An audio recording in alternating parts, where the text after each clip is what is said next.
et bienvenue dans cette nouvelle vidéo. Alors aujourd'hui on se retrouve pour la première vidéo crash test nouvelle formule on va dire sur la chaîne. Donc c'est un crash test culinaire, un crash test sucré. Je ne me suis pas mouillée pour ce premier, c'est à dire que j'ai pris une recette de biscuits sucrés toute simple sur internet que je vais vous reproduire là, et en même temps je trouve que c'est une bonne idée de goûter pour les enfants parce que c'est des petits biscuits au chocolat mais que l'on réalise avec une fourchette, enfin surtout le marquage sur les gâteaux à la fin. Donc du coup on va faire ça ensemble, et du coup ce que je vais vous demander, là j'ai choisi, j'ai voulu faire une petite vidéo assez facile et ne pas me mettre trop en danger. Donc en dessous de la vidéo en commentaire je vous laisse faire des propositions de crash test. Idéalement là on parle crash test cuisine, idéalement du sucré parce que c'est quand même plus facile à réaliser et à manger ensuite, et en évitant des choses par exemple que qui aura un énorme gaspillage ou des trucs qui seraient limite presque immangeables derrière. Voilà, le but c'est de pouvoir les consommer. Voilà, donc je vous laisse mettre ça, et ce que je ferai c'est que j'irai en piocher une idée dans les idées qui auront récupéré le plus de likes dans les commentaires. Donc voilà, et en parlant de like, n'oubliez pas les petits pouces, histoire que je vois que cette vidéo vous plaît et que je puisse vous en proposer de nouvelles, et à vous abonner si c'est pas encore fait. Vous êtes les bienvenus. Allez, on est parti.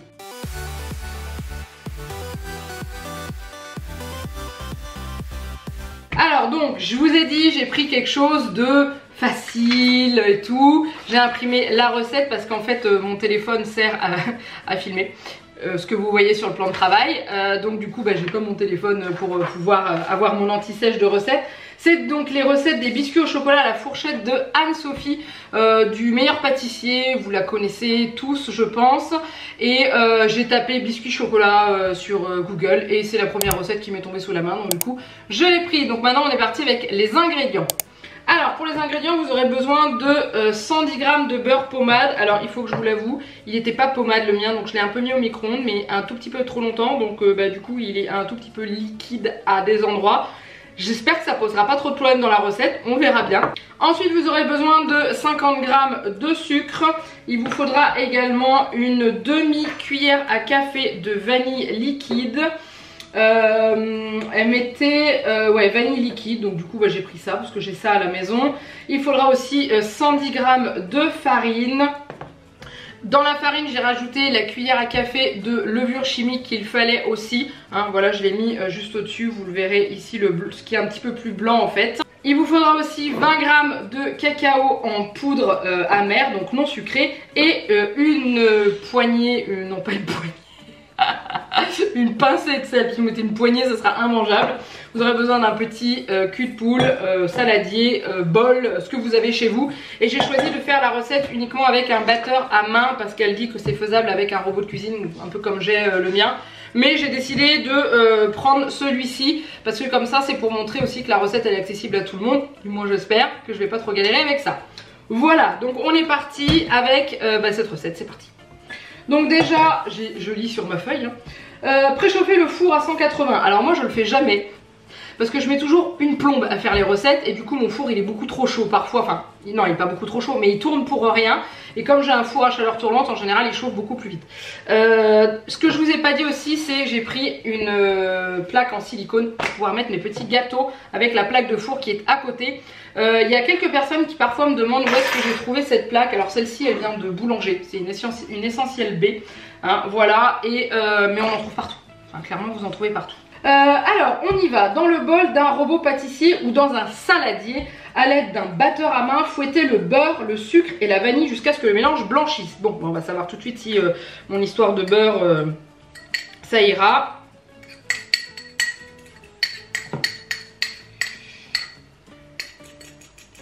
Je vais le rattraper au maximum là, ce qui est resté dedans. Ok, voilà. Ensuite le sucre.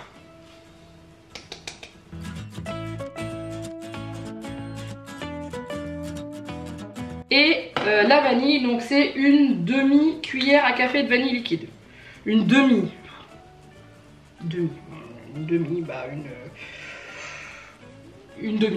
J'ai peut-être mis un peu trop, bon c'est pas grave. Par contre j'ai un tilté que j'ai utilisé la cuillère, la fourchette qui doit me servir normalement à former mes petits sablés. Je commence bien. C'est pas grave, je vais la rincer et puis c'est tout. Mais bon, bref, je commence bien. Hop. Alors ensuite, le petit batteur. Et on va battre tout ça jusqu'à ce que le mélange blanchisse. Avant de faire une catastrophe, je vais fermer ma vanille. Donc on va battre tout ça.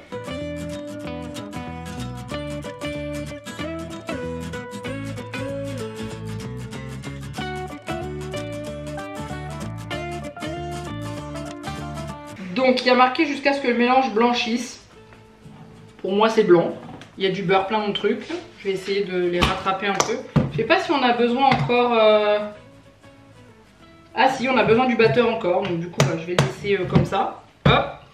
Ensuite, mélanger à part la farine, la levure et le cacao en poudre, puis ajouter au mélange initial. Ah, du coup je reprends une fourchette puisque voilà, donc ma farine est là. Par contre j'ai pris un petit bol. Je suis pas sûre que ça aille, on va voir, on va essayer d'y aller doucement, surtout que le cacao amer, c'est très volatile. Alors je suis désolée si parfois sur la caméra qui se trouve là, j'ai tendance à vous cacher, c'est que j'ai pas l'habitude de tourner avec une deuxième caméra, donc je risque au début des fois de faire des petites boulettes. Alors je vais essayer de mélanger ça sans en mettre partout. Ça commence bien. Il faut que ça s'intègre bien. Après, oh la vache, ça vole de partout. La prochaine fois je lirai la recette. Parce que je ne fais jamais. Bon, je pense que ça ira. Et ensuite, il faut mettre le sel ou pas? C'est pas marqué. Le sucre, la vanille, ajouter le farine, levure, cacao en poudre. Bah c'est pas marqué quand est-ce qu'on doit ajouter le sel. Donc je l'ajouterai à la fin. Ou je vais peut-être l'ajouter là. Je sais pas. Bon au pire je le mettrai peut-être pas, je verrai. Bon bref. Et ensuite il faut verser ça dans le moule. Dans le saladier, jusqu'à ce que le mélange forme une boule de pâte souple. Mais je vais pas faire ça avec le batteur, je vais faire ça avec une maryse, non? Je vais faire ça avec une maryse. C'est pas que j'ai pas confiance en mon batteur, mais c'est que j'ai peur qu'il apprécie pas vraiment le fait que le mélange va devenir assez dur, étant donné que c'est des sablés. Donc du coup, bah, je vais faire ça, je vais nettoyer. C'est surtout que je pense que si je mets le batteur en route avec des poudres comme ça, je vais me repeindre et la cuisine avec. Alors on y va. Hop. Moi j'ai pas bien mélangé bien sûr. Bon bah tant pis. Et on mélange. Après c'est vrai que je pense que oui avec un batteur, un robot, c'est certainement plus simple. Mais voilà, j'ai voulu jouer le jeu jusqu'au bout et me mettre... Bah tout le monde n'a pas un gros robot pâtissier chez soi. Hein, parce que c'est quand même, ça coûte quand même pas mal de sous. Bon, après moi le mien ça fait un moment que je l'ai. Je crois que c'est Jeannette qui me l'avait offert, ça c'est sûr. Et je crois que c'était dans le début de notre relation. Donc ça va bien faire 6 ou 7 ans que j'ai ce robot. Donc clairement, une fois qu'on a investi, on le garde un certain moment. Mais c'est vrai que tout le monde n'a pas ça chez soi. Donc par contre ça en général on en a tous un petit. Si jamais vous n'avez pas de batteur, bah, j'espère que vous avez de l'huile de coude. Parce que faut quand même y aller pour que le beurre il blanchisse. Bon bah ça me paraît pas mal ça. Ouais, j'ai essayé de gratter. Ah, j'ai encore réutilisé la fourchette. Oh punaise. Oh, j'ai une consommation de fourchette dans cette recette. La fourchette normalement c'est juste pour faire les traces sur les gâteaux. Hein. Je crois que je vais finir à la main. Hein. Mes mains sont propres, sont lavées. Donc bon, je crois qu'on va finir comme ça. Hop, parce que de toute façon après il faut faire des boules. Donc voilà. Je vais ajouter le sel. Elle a dit une pincée de sel. Alors une pincée de sel. Je sais pas, c'est une pincée pour vous ça? Hop, et bah écoutez on dira que ça sera une pincée pour moi. Parce que moi c'est ça, j'ai toujours du mal quand dans les recettes quand ils disent une pincée. On n'a pas tous la même notion de la quantité en pincée, c'est-à-dire qu'on n'a pas tous la même pincée. Il y en a ils mettent des grosses pincées et des fois ils disent vous mettez une pincée de sel, ils en mettent des tonnes. Puis il y en a ils mettaient tout petit peu, donc bah écoutez on verra bien. Après c'est pour rehausser le goût hein, la pincée de sel, hein, c'est pas pour saler la préparation. Voilà, bon. Maintenant il y a marqué former de petites boules de pâte de la taille d'une petite noix. Ok, 15 à 16 grammes environ. On va peser pour voir la première, pour voir à peu près la taille que ça fait. Donc petite balance toute simple. 16 grammes. Ok, par contre ça me paraît bien... Bon. Là ça fait 11. Et là ça fait 13. Allez, vous allez être témoin, ça sera mieux. Hop. Donc je vais recommencer parce que je vais n'importe quoi. Donc hop. 14. 15. Elle a dit 15 à 16 grammes. 16 grammes, voilà. Donc, formez les boules de pâte de la taille d'une petite noix. Disposez-les bien espacées sur une toile de cuisson. ou sur la plaque du four. Ok, donc bah, je vais les disposer comme ça. Et je vais poser ça derrière parce que je ne vais pas ranger ça dans le meuble alors que c'est sale. Et je vais refaire la même chose pour toutes. Hop. Et ça c'est facile à faire avec des enfants en plus. Ça peut être une idée de recette à faire avec des enfants, pourquoi pas. Il y en a un peu trop là. Bon bah du coup je forme tout ça et je vous retrouve une fois que toutes les boules sont formées pour faire les fameuses traces de fourchette dessus. Quoique, je vais faire par ligne. Parce que si je les mets toutes comme ça, je vais peut-être galérer à faire, je sais pas, j'en sais rien, je vais voir.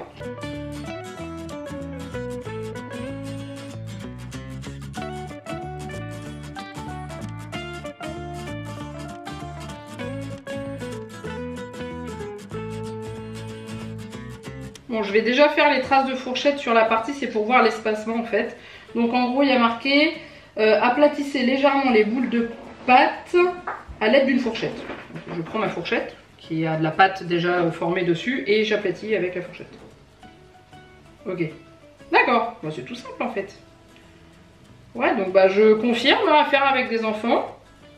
Nickel, ça fait des jolies petites traces que vous n'avez pas vues, que je vous remontre avec une fourchette. Non, c'est vraiment sympa à faire. Faut pas appuyer de trop, histoire d'avoir des gâteaux quand même avec une belle forme. C'est pas mal, hein, c'est joli. Et je pense qu'on peut faire ça avec plein d'autres moules, genre avec des moules en forme de coquille ou des trucs comme ça pour avoir des espèces de petits coquillages ou des trucs comme ça. Je pense que ça peut être sympa. Bon allez, ce coup-ci, je finis tout ça et je vous retrouve à la fin. Alors voilà, j'ai terminé de former les petits gâteaux. Hein. Je vous ai attendu pour passer ça sur la plaque du four, histoire de si jamais je fais une boulette comme ça, vous la voyez en direct. Hop. Bon, l'avantage c'est que ça colle un petit peu au fond sur la plaque, donc au moins c'est bien. Alors je vais les laisser comme ça. J'ai jamais une plaque qui fait la même taille. Enfin une truc. Bon, après une fois que c'est dans le four ça se redresse comme ça, donc ça devrait aller. Entre temps j'ai fait préchauffer mon four à 180 degrés pour pouvoir les faire cuire. C'est enfourné pour environ 15 minutes à 180 degrés. Les bords doivent avoir l'air sec. Bon ok. Si vous le souhaitez, parsemez les biscuits d'un peu de sucre à la sortie du four, puis laissez-les refroidir 10 minutes sur la plaque avant de les dévorer. Je vais peut-être attendre de goûter que ma fille rentre de l'école pour les dévorer. Et ces délicieux biscuits chocolat à la fourchette se conservent une semaine dans une boîte hermétique. Voilà, donc je les lance en cuisson et je vous retrouve une fois que c'est cuit.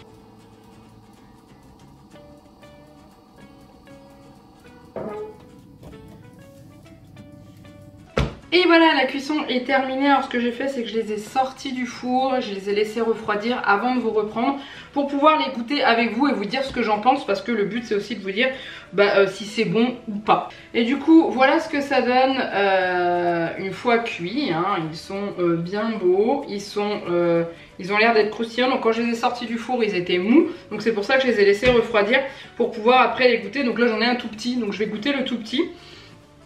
Ils sentent très très bon, ça sent le chocolat dans toute ma maison, hein. Donc je vais le casser. Donc il est bien croustillant, on voit vraiment, ouais, il a l'air d'être vraiment appétissant. Ça sent très très bon, donc maintenant je goûte et je vous dis ce que j'en pense.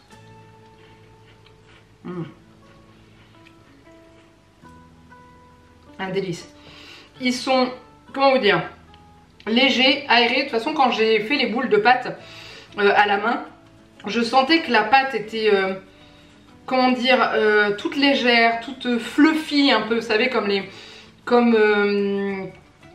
pas de la pâte à modeler, mais comme, je sais pas si vous connaissez les pâtes pour modeler aussi, mais qui sont toutes légères, hein, et tout. J'avais l'impression d'avoir ça dans les mains, c'était vraiment tout léger. Et en bouche, le goût se ressent vraiment, c'est hyper agréable à manger. On sent bien le goût du chocolat. Donc ça, je sais que ça va plaire à Juliette, parce que elle qui est une dingue de chocolat dans les gâteaux, il faut que le goût soit vraiment bien marqué. Ça c'est top, et une chose est sûre, c'est que j'en referai avec elle, parce que c'est aussi simple que les gâteaux tout choco que j'avais fait sur la chaîne, que je vous avais fait en recette. C'est vraiment délicieux et c'est très rapide à faire, et clairement il faut pas beaucoup d'ingrédients.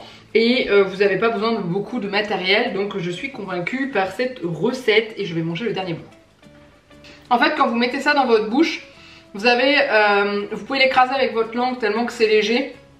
Ouais, voilà, c'est tout sableux, ça s'étale dans votre bouche, vous le mâchez, vous l'avalez, ça passe tout seul. Donc je suis très contente de cette recette, je vous mets en dessous de la vidéo le lien de la recette que j'ai utilisée, donc qui est de Anne-Sophie qui avait fait le meilleur pâtissier. Clairement, cette fille, elle a toujours des recettes au top parce que ma recette de sablé chocolat, c'est sa recette à elle aussi. Enfin, la recette que j'utilise, puisque c'est pas ma recette, c'est la sienne.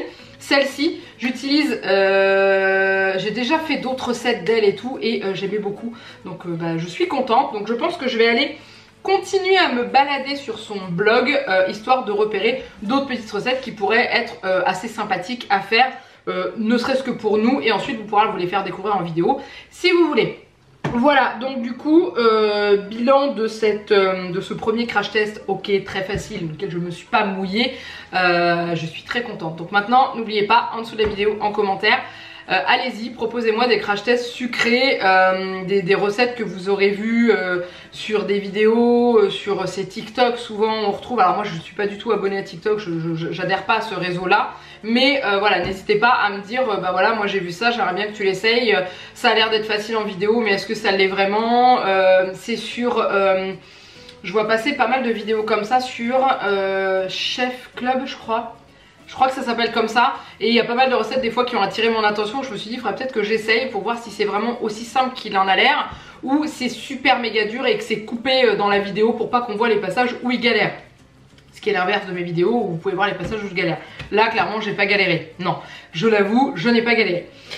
Donc en tout cas j'espère que cette vidéo vous a plu. N'hésitez pas à la liker comme je vous l'ai dit, à vous abonner à la chaîne si ce n'est pas encore fait, et les petits commentaires en dessous de la vidéo. Il me reste plus qu'à vous faire plein de gros bisous, et je vous dis à très bientôt dans une prochaine vidéo. Bye bye.